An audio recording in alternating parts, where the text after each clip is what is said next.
Блага тиква за празникот Митровден се продава среде Штипска чаршија на мала тезга на земјоделци од Карвинци.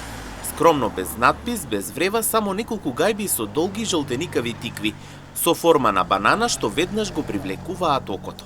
Велат дека е бананка тиква, блага, мека и совршена, само да се испече во тавка токму за предстојниот Свети Димитрија. Цената е символична 30 денари, ама со добар квалитет.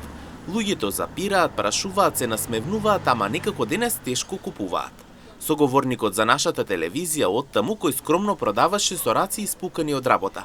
Вели, купувајте и носете, да ви замириса цела куќа за Свети Димитрија. Това е бананката што викат. Бананка. Блага ли? Блага шербет, многу бава. Па за секојдневно. Јака и мене и сега имам печена тиква. Може и печена и варена, некои на паре ја прават. Карвинци. Карвинци? Да, карвинци. 30 денара кило. Но граѓаните кои купуваат денес се малкумина. Едва и тројца дојдоа да купат на тезгата, но сепак и на толку продавачот задоволен. Вели, слабо се бара, а тој има полна плевна. Годината според него доста плодна. Па напрашете ги граѓаните. А вака убаво ли да се јави? Како не убаво? Па тешко е, ако не сам го наводнувал цело лето на температура 50 степени, не може да излезе толку.